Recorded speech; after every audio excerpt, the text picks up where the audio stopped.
ಇವತ್ತು ನಮ್ಮ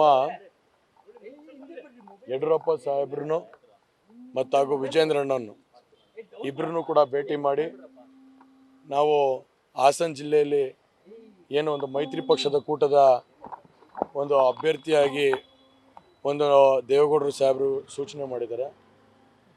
ನಮ್ಮ ಕ್ಷೇತ್ರಕ್ಕೆ ನೀವು ಬಂದು ನಮ್ಮನ್ನು ಒಂದು ಪ್ರಚಾರಕ್ಕೆ ಎಲ್ಲ ಬರೋ ಅಂಥ ಕೆಲಸ ಮಾಡಬೇಕು, ನಿಮ್ಮ ಸಹಕಾರ ಇರಬೇಕು ಹಾಗೂ ನಿಮ್ಮ ಆಶೀರ್ವಾದ ಇರಬೇಕು ಅಂತ ಹೇಳಿ ಇವತ್ತು ಅವರ ಒಂದು ಆಶೀರ್ವಾದ ಪಡೆಯೋದಕ್ಕೋಸ್ಕರ ಇವತ್ತು ನಾವು ಮತ್ತು ನಮ್ಮ ತಂದೆ ಆದಂಥ ರೇವಣ್ಣ ಸಾಹೇಬರು ಇಬ್ಬರೂ ಕೂಡ ಬಂದು ಅವರ ಆಶೀರ್ವಾದ ಪಡೆದಿದ್ದೀವಿ. ಅವರ ಸಂಪೂರ್ಣ ಭರವಸೆನ ನಾನೇ ಖುದ್ದಾಗಿ ಅದು ನನ್ನ ಚುನಾವಣೆ ಅಂತಲೇ ನಾನು ನಡೆಸ್ಕೊಡ್ತೀನಿ ಅಂತ ಹೇಳಿ ಇವತ್ತು ವಿಜೇಂದ್ರಣ್ಣವರು ಮತ್ತು ಹಾಗೂ ಯಡಿಯೂರಪ್ಪ ಸಾಹೇಬರು ಹೇಳಿದ್ದಾರೆ.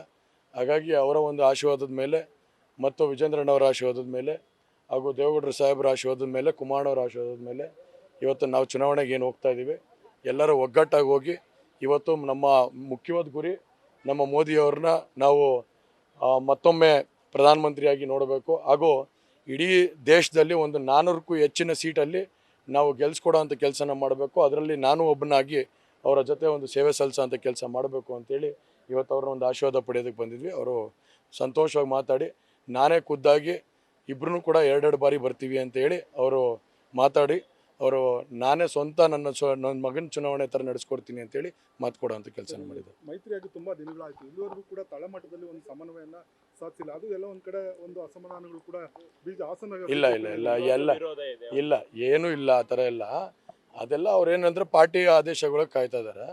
ಖಂಡಿತವಾಗ್ಲೂ ಇವಾಗಲೇ ಹೇಳಿದ್ದಾರೆ ಯಡಿಯೂರಪ್ಪ ಸಾಹೇಬರು, ಈ ಶೀಘ್ರದಲ್ಲೇ ಪಟ್ಟಿನ ಬಿಡುಗಡೆ ಮಾಡ್ತೀವಿ, ನಾವೇ ಖುದ್ದಾಗಿ ಬಂದು ಜಂಟಿ ಸಭೆನ ಮಾಡಿಕೊಡ್ತೀವಿ ಅಂತ.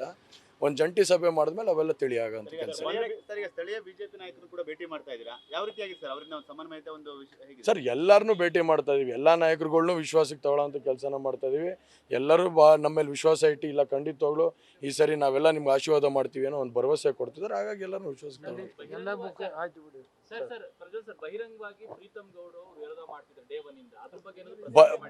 ಒಂದು ನಿಮಿಷ ಬಹಿರಂಗವಾಗಿ ಎಲ್ಲೂ ಚರ್ಚೆ ಮಾಡಿಲ್ಲ.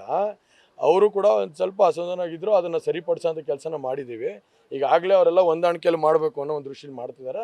ಅದಕ್ಕೆ ವಿಜೇಂದ್ರಣ್ಣವರು ಯಡಿಯೂರಪ್ಪ ಸಾಹೇಬ್ರನ್ನು ಮಾತಾಡ್ತೀವಿ ಅಂತ ಹೇಳಿದ್ದಾರೆ. ನ್ಯೂಸ್ ಫಸ್ಟ್ ನಿರ್ಭೀತಿಯಿಂದ ನಿಮ್ಮ ಪರವಾಗಿ.